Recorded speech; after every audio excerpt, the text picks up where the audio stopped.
तेजस्वी यादव जी को पूछने आया हूं, आपके पिताजी और माताजी का कई साल शासन रहा, गुंडाई करने के अलावे, गैंग चलाने के अलावे, अपहरण फिरौती के अलावे मिथिलांचल के विकास के लिए क्या किया, इसका हिसाब दीजिए। लालू प्रसाद यादव जी, कुछ किया हो तो यही मैदान में आकर जरा बता दीजिएगा और मां जानकी का दर्शन भी करिएगा तो आपका उद्धार हो जाएगा। ऑपरेशन सिंदूर करना चाहिए नहीं करना चाहिए, ये लालू एंड कंपनी को मालूम नहीं है। मुझे बताओ, बिहार विधानसभा चुनाव के पहले बिहार की मतदाता सूची से घुसपैठियों को निकालना चाहिए या नहीं निकालना चाहिए? जरा जोर से बोलो, निकालना चाहिए या नहीं निकालना चाहिए? और आप बचाना किसको चाहते हो? जो बांग्लादेश से आकर मेरे बिहार के युवाओं की नौकरी खा जाते हैं, उनको बचाना चाहते हो? राहुल बाबा, आप संविधान लेकर घूम रहे हो, तनिक उसको खोलकर पढ़ भी लो। घुसपैठियों को इस देश की चुनावी प्रक्रिया में हिस्सा नहीं लेना है।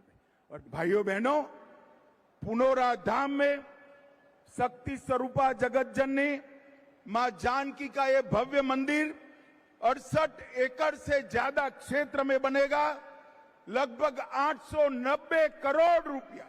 मैं फिर से रिपीट करना चाहता हूं, 890 करोड़ रुपया की लागत से यहां मां जानकी का भव्य स्मारक और मंदिर बनाने का काम, जिसमें से 137 करोड़ रुपया माता सीता के मौजूदा मंदिर के जीर्णोद्धार पर और 728 करोड़ रुपया परिक्रमा पथ और बाकी सारी रचनाओं पर। यहां पर परिक्रमा पथ, ध्यान केंद्र वाटिका, धार्मिक जल स्रोतों का पुनः निर्माण, धर्मशालाएं, भोजनालय, चिकित्सा सुविधा और डिजिटल गैलरी में मां सीता का जीवन चरित्र और रामायण की कथाएं बताने का यहां पर एक बड़ा प्रयास किया जाएगा।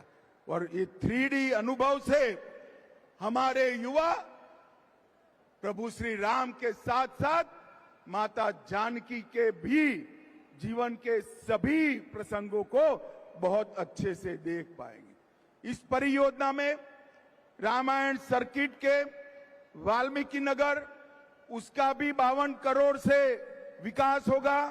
31 करोड़ से मधुबनी के फुलहर स्थान, 24 करोड़ से सीतामढ़ी के पंथ पाकर का विकास, 23 करोड़ से अहल्या स्थान, 13 करोड़ से राम रेखा घाट और 7 करोड़ से मुंगेर गया के सीता कुंड का विकास करने का काम भी ये सरकार करने वाली है। और श्री राम से माता सीता का पहली बार जहां भेंट हुआ, वहां से लेकर लव कुश के जन्म स्थान, माता सीता के अंतिम निवास और पंथ पाकर तक सभी स्थानों को पुनर्जीवित कर कर मां सीता के जीवन कवन को हमारे देश की मातृशक्ति को समर्पित किया जाएगा।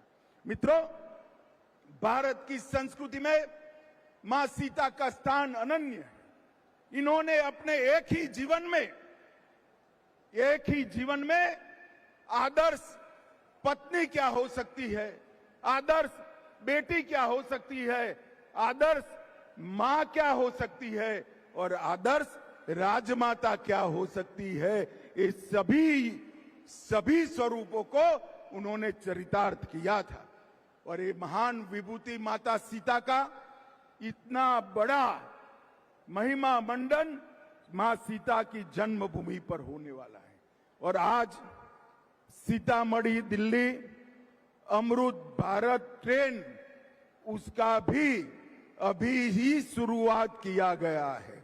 इससे रक्सौल, नरकटियागंज, बगहा और सीतामढ़ी, ये चारों स्थानों को फायदा होने वाला है। मोदी जी ने बिहार के विकास में पहले जब लालू जी रेल मंत्री थे तब बिहार के रेल के विकास के लिए हर साल 1132 करोड़ रुपया खर्चते थे। हर साल 1132। कितना भैया जरा जोर से बोलो, हर साल कितना खर्चते थे? 1132 करोड़ रुपया। और मोदी जी ने सिर्फ 25-26 में 10,066 करोड़ रुपए का खर्च रेल के लिए बिहार में किया है। आज मैं यहां आया हूं तब प्रधानमंत्री नरेंद्र मोदी जी और हमारे रेल मंत्री अश्विनी वैष्णव जी को भी समस्त बिहार की जनता की ओर से बहुत बहुत साधुवाद कहना चाहता हूं। मां जानकी की जन्मभूमि पर ये जो भव्य मंदिर बनने जा रहा है, मैं मिथिलांचल वालों को कह रहा हूं, ये सिर्फ एक मंदिर नहीं है, ये मिथिलांचल और बिहार का भाग्योदय का शुरुआत है, भाग्योदय का शुरुआत है। और मिथिलांचल की गरिमा, ये विद्या का स्थान, जहां राजा जनक हुए, याज्ञवल्क्य और मैत्रेयी हुए, शास्त्रार्थ की परंपरा को यहां चरम सीमा पर आदि शंकर और मंडन मिश्र ने पहुंचाया, और जहां मुनि अष्टावक्र ने अष्टावक्र गीता का ज्ञान दिया, उसको फिर से विद्या का धाम, संस्कृति का केंद्र बनाने की शुरुआत आज यहां से होगी। एक जमाने में कांग्रेस का शासन था, देश भर में बम धमाके होते थे, बम धमाके कर कर पाकिस्तान भाग जाते थे आतंकवादी, कोई पूछ लेने वाला नहीं था। मोदी जी की सरकार आई, उरी में हमला किया, हमने सर्जिकल स्ट्राइक किया। पुलवामा में हमला किया, हमने एयर स्ट्राइक करा, और पहलगाम में हमला किया, ऑपरेशन सिंदूर चलाकर पाकिस्तान के घर में घुसकर आतंकवादियों का सफाया। और ये कांग्रेस पार्टी एंड लालू, ये लालू एंड कंपनी पार्लियामेंट में ऑपरेशन सिंदूर का विरोध कर रही। मैं पूछने आया हूं, मिथिलांचल वाले ने, मोदी जी ने आतंकवादियों को जवाब देना चाहिए या नहीं देना चाहिए? अरे जोर से बोलो, देना चाहिए नहीं देना चाहिए? ऑपरेशन सिंदूर करना चाहिए या नहीं करना चाहिए? ये लालू एंड कंपनी को मालूम नहीं है, ये नरेंद्र मोदी की सरकार है, भारतीय जनता पार्टी और एनडीए की सरकार है। यहां पर देश की सुरक्षा के साथ खिलवाड़ करने का किसी को अधिकार नहीं है। भाइयों बहनों, बिहार में चुनाव आने वाला है। मैं यहां आया, उसके पहले पूरे अखबार भरे पड़े हैं कि एसआईआर होना चाहिए या नहीं होना चाहिए। अब मैं तो भारतीय जनता पार्टी का कार्यकर्ता हूं, मंच पर सारे एनडीए के लोग हैं, मगर मैं तो जनता को पूछना चाहता हूं, भैया घुसपैठिए को मतदाता सूची से निकालना चाहिए या नहीं निकालना चाहिए? अरे जोर से बोलो, निकालना चाहिए या नहीं निकालना चाहिए? चुनाव आयोग ने एसआईआर करना चाहिए या नहीं करना चाहिए? अरे मुझे बताए लालू प्रसाद जी, किसको बचाना चाहते हो? आज तक चुनाव आयोग ने जो पहली सूची बाहर करी, आपकी पार्टी ने एक भी ऑब्जेक्शन नहीं लिया, कांग्रेस पार्टी ने एक भी ऑब्जेक्शन नहीं लिया। और आप बचाना किसको चाहते हो? जो बांग्लादेश से आकर मेरे बिहार के युवाओं की नौकरी खा जाते हैं, उनको बचाना चाहते हो? मुझे बताओ मिथिलांचल वालों, एसआईआर, मतदाता सूची से घुसपैठियों को निकालना चाहिए या नहीं निकालना चाहिए? स्पष्ट संदेश दीजिए लालू एंड कंपनी को। घुसपैठियों के वोट चाहिए तो बिहार की जनता आपको स्वीकार नहीं करेगी। और भाइयों बहनों, मैं आज राहुल जी को भी कहना चाहता हूं, बंद करिए ये वोट बैंक की राजनीति। मतदाता शुद्धिकरण पहली बार नहीं हो रहा है। आपके परनाना जवाहरलाल नेहरू ने शुरू किया था और अंत में 2003 में हुआ, तब भी कोई विरोध नहीं था। अब आप चुनाव पे चुनाव हारते जाते हो, इसलिए पहले से ही बिहार चुनाव हारने का एक वजह लोगों को बता रहे हैं। भाइयों बहनों, कल लालू प्रसाद की पार्टी ने एक प्रेस कॉन्फ्रेंस करा कि अमित शाह आ रहे हैं तो जवाब देकर जाए, मिथिलांचल के लिए क्या करा। भैया जवाब देना चाहिए या नहीं देना चाहिए?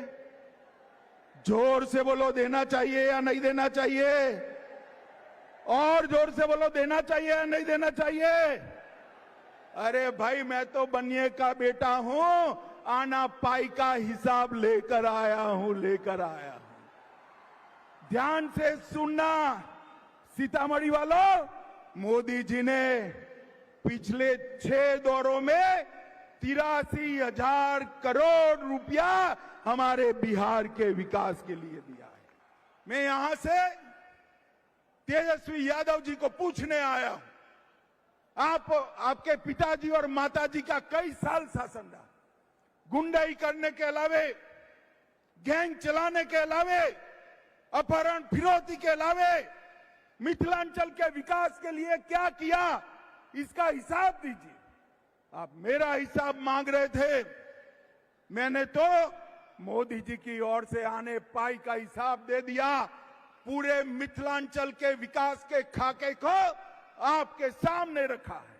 लालू प्रसाद यादव जी, कुछ किया हो तो यही मैदान में आकर जरा बता दीजिएगा और मां जानकी का दर्शन भी करिएगा तो आपका उद्धार हो जाएगा। भाइयों बहनों, अंत में मैं फिर से एक बार पूछना चाहता हूं, मुझे बताओ, बिहार विधानसभा चुनाव के पहले बिहार की मतदाता सूची से घुसपैठियों को निकालना चाहिए या नहीं निकालना चाहिए? जरा जोर से बोलो, निकालना चाहिए या नहीं निकालना चाहिए? जो भारत में जन्मा नहीं है उसको भारत में वोट देने का अधिकार हमारा संविधान नहीं दे रहा है। ये राहुल बाबा, आप संविधान लेकर घूम रहे हो, तनिक उसको खोलकर पढ़ भी लो। घुसपैठियों को इस देश की चुनावी प्रक्रिया में हिस्सा नहीं लेना है और इसीलिए वो SIR का विरोध कर रहे हैं, क्योंकि घुसपैठिए इनकी वोट बैंक है। आप चिंता मत करिए भाइयों बहनों, मोदी जी बिहार में पूरा दौरा करे हैं, मैं भी संगठन की मीटिंगें कर रहा हूं, मुझे स्पष्ट दिखाई पड़ रहा है कि यहां पर आने वाले दिनों में पूर्ण बहुमत के साथ NDA की सरकार बनने वाली है। NDA की सरकार। भाइयों बहनों, फिर से सीतामढ़ी, मिथिलांचल, बिहार और देश और दुनिया में प्रभु श्री राम के सभी भक्तों को, मां जानकी के सभी भक्तों को, मां जानकी के मंदिर के शिलान्यास का बहुत बहुत अभिनंदन, साधुवाद, वंदे मातरम।